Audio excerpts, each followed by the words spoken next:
Seguimos aquí en Poder Pensar. Hace pocas horas se lanzó una comisión, o se lanzó una iniciativa a través de una comisión que apunta a frenar de alguna forma lo que pueda ser la minería de grandes proporciones a cielo abierto. Es una comisión que, vamos a ver ahora, han confluido diferentes vertientes, diferentes movimientos, con diferentes intereses también que rechazan este tipo de proyecto de gran escala. Estamos recibiendo hoy a Raúl Viñas, que es magíster en meteorología, y ahora les vamos a preguntar, gracias por acompañarnos primero. Gracias a ustedes por invitarme. ¿Cómo terminaste dentro de ese movimiento? Porque en realidad, lo conversábamos un poco fuera de cámaras, tú no estás contra la megaminería directamente. No estoy en sí contra la minería, que la considero, como te decía fuera de cámaras, una actividad humana productiva que es necesario que se desarrolle porque nosotros precisamos esos productos. Si ya hablamos de lo que acá se está hablando como megaminería, bueno, ahí ya la situación cambia un poco, porque lo que se llama acá megaminería es verdaderamente una explotación que está prevista para un plazo muy corto, a una escala que prácticamente podríamos decir que es de depredación, porque extraer la totalidad de un recurso de un país, que es una estructura o una entidad que debe pensar hacia varias generaciones o a cientos de años para adelante, si se quisiera, y extraer todo eso en un periodo de menos de una generación. En Aratirí se habla de 12 años aproximadamente. 12 años es el cálculo exacto que Aratirí presentó a la DINAMA en su solicitud ambiental previa, ¿no? Puede ser que sea un poquito más, puede ser que sea un poquito menos, pero no es grande la diferencia. Para un país, así fueran 12, 15 o 20 años, no marca la diferencia. Un país no es una empresa. Las empresas piensan para sus accionistas, piensan para obtener un beneficio, generalmente dentro del plazo de vida de esos accionistas. Entonces, si los accionistas son gente de, por ejemplo, de 50 años, no van a pensar nada más lejos que 20. Un país no puede operar así. Un país tiene otras responsabilidades, los recursos que se van a explotar no son solo nuestros, son también de aquellos que van a seguir viviendo en este país, incluso cuando nosotros no estemos. Raúl, te ha tocado, aunque hoy estás dentro de este movimiento que comenzó a juntar firmas para intentar impulsar ese plebiscito que se haría junto a las elecciones, si es que se llega a la cantidad de firmas necesarias, se plebiscitaría en octubre junto a las elecciones nacionales el año que viene. Estuviste en el Parlamento en el momento que la Comisión analizaba la ley que justamente va a habilitar esos proyectos mineros de gran porte. Sí, yo participé como ciudadano en las dos etapas.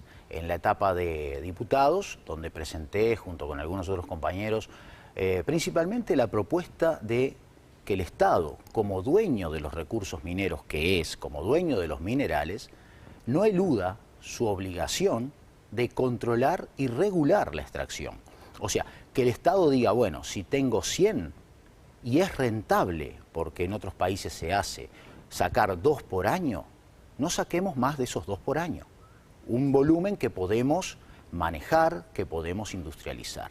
En la etapa del Senado, ahí entré en otras partes de la ley, presenté una serie de propuestas, fueron analizadas, incluso a pedido de algunos senadores de la comisión, se mandaron al Ministerio de Industria y más de 10 de ellas fueron introducidas en la ley. Faltó introducir igualmente algunas que son un poquito las más peligrosas. Ustedes comienzan ahora con una campaña, decíamos, diferentes tipos de movimientos, con diferentes vertientes, a pedirle a la gente, al uruguayo común y corriente, que firme justamente para que se plebiscite este tema.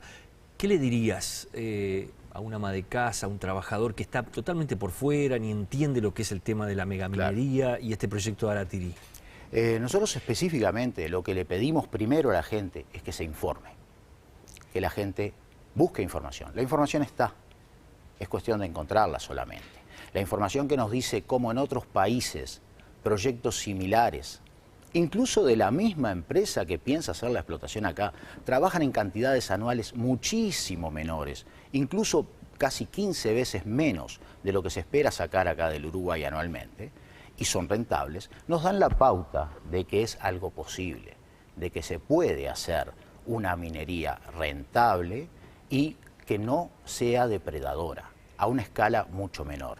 El problema es que se aprobó ya la ley no incluye ninguna de esas medidas, se está discutiendo hoy el contrato con la empresa cuando la empresa todavía no tiene la autorización ambiental previa, y en ese contrato se está hablando de cuántos años el Estado ahí también se pierde la oportunidad de, en lugar de hablar de años, hablar de cantidades y decir, bueno muchachos, ustedes no pueden llevarse de este país más de 3 millones de toneladas anuales.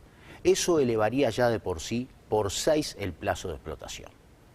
Como te decía, nosotros queremos que la gente se informe. Este tipo de cosas que yo estoy diciendo aquí ahora son las que nos tienen que permitir ver a todos que como país no podemos permitir que se extraigan los recursos en la forma en que se piensa hacer. ¿Por qué te parece que el gobierno, cuando hay tantas movilizaciones, organizaciones y movimientos que plantean este tipo de cosas, en tu caso has podido planteárselo directamente a los propios legisladores, no ve esto que tú estás diciendo? Yo creo que lo ven. Realmente entiendo que lo ven porque tienen ojos y el sentido de la vista. Ninguno de los que yo conozco que ocupa cargos de relevancia en nuestro país lo ha perdido. O sea, verlo lo ven. Quizás no lo quieren usar. Quizás la idea... ¿Pero por qué es eso? ¿Para recaudar más en menos plazo? ¿Cómo? Esa podría ser la idea teórica. Recaudar más en menos plazo. En realidad, en la forma que está planteado los proyectos, el Estado no va ni siquiera a recaudar. Porque hay una pequeña parte, que es el canon, que es un 5% del valor FOB, o sea, el valor de facturación de la empresa en el puerto de salida. Eso sí se va a recaudar, de eso un 3% queda para el Estado. Pero después todos los demás impuestos dependen de la renta que declare la empresa. Y ahí tenemos, por ejemplo, uno de los artículos que quedó vigente en la ley, que salió y fue promulgado en la ley, establece que los grupos económicos, específicamente para empresas megamineras, se definen de manera diferente de lo que puede ser un grupo económico de cualquier persona que tenga varias empresas, incluso de diferentes rubros, en su propiedad. Eso ya de por sí habilita un cierto manejo de la rentabilidad que seguramente lo van a aprovechar. Un ejemplo de eso, para verlo más claro. Y por ejemplo, si tú, José, fueras dueño de una panadería, una confitería y una estación de servicio, aunque son de cosas diferentes, serían un conjunto económico. Si tu camioneta de la panadería carga nafta en la estación de servicio, son cosas que la DGI puede revisarte. En cambio, si tú tienes una mega minera, no una minera, una mega minera, y tienes, por ejemplo, una empresa que te brinda servicios portuarios, y otra que te lleva combustible, y otra que te fabrica explosivos, aunque todas se llamen José Razabal Sociedad Anónima, no van a ser un grupo económico para el Estado. La minera va a estar por fuera. Entonces la facturación interna de ese grupo, que son todas tus empresas, queda como que fueran de empresas diferentes y es mucho más difícil de controlar. No digo que no se pueda controlar, pero que es mucho más difícil. Estás abriendo una ventanita. Por otro lado, tengamos en cuenta que en nuestra legislación tributaria, cuando se hacen inversiones, una parte va a generar un impuesto al patrimonio, del cual estas empresas seguramente van a quedar exoneradas porque la posibilidad quedó abierta, y otra parte va a estar por depreciación y va a ser integrada como gastos en la parte de la renta, o sea, va a reducir la renta. Aplicándose ese esquema de deducir la inversión inicial de la renta que se obtiene año a año, de entrada ya por los primeros 7, 8 años, estas empresas no te van a pagar impuestos a la renta. Al no pagarte impuestos a la renta, ya sea el IRAE normal del 25% que paga cualquier empresa, o el IRAE especial que se creó específicamente por la ley para las megamineras, al no tener renta no te van a pagar ninguno de esos impuestos, lo cual echa por tierra la única garantía hacia las futuras generaciones que se establece en la ley, que es el Fondo Soberano Intergeneracional de Inversión. Es un dinero que no queda a disposición, digamos, sino que queda para futuras generaciones. Exactamente, pero primero tenés que integrarlo. O sea, para que quede, tiene que haber, en el esquema actual de que ese fondo depende del impuesto a la renta, si la empresa por la determinada razón no declara renta, trabaja a pérdida o trabaja en el límite o tiene una renta muy pequeña, lo que pasará a integrar ese fondo también va a ser muy pequeño. Se nos mete a veces en un carnaval de millones.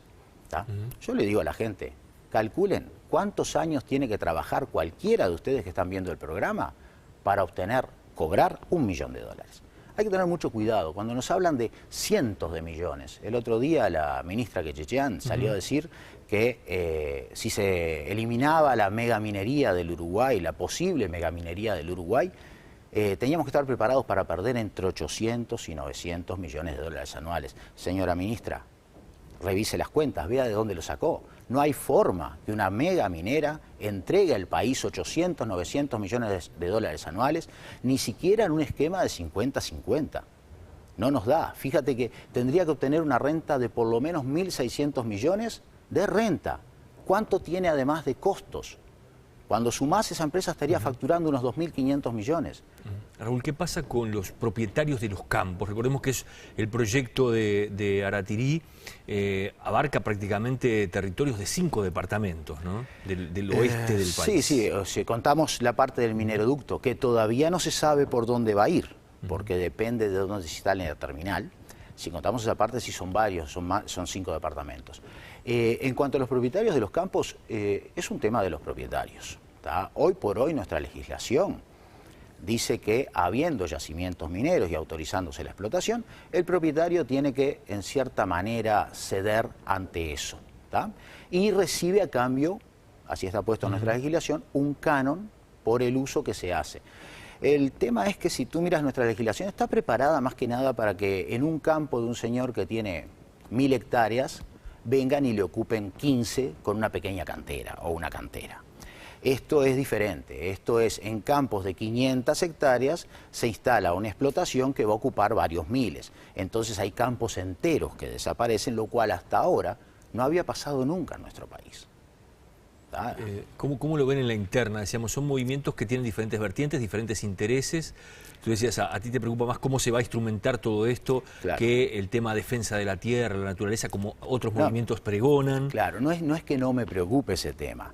El punto es que si esto se planteara de una manera más racional, pensando en el largo plazo, pensando en introducir una verdadera industrialización que podemos hacer hoy, sin generar problemas a nuestro sistema energético, que ha sido lo que se ha dicho. Hay un señor que está planteando la posibilidad de producir el ferrobusa rabio o pig iron, que es la primera etapa, bolas así de hierro, que se podrían hacer utilizando madera de eucalipto como combustible y como mezcla para tener el carbón. Y si se planteara de esa manera, yo sería el primero en estar de acuerdo. Y eso fue lo que yo traté de impulsar.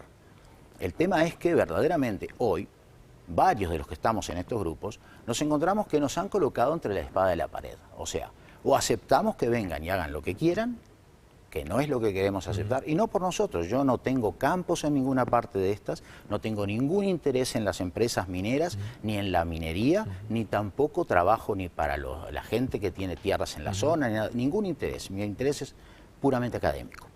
Pero en ese punto nos colocamos que o aceptamos que nos pasen por arriba, o de alguna manera lo frenamos.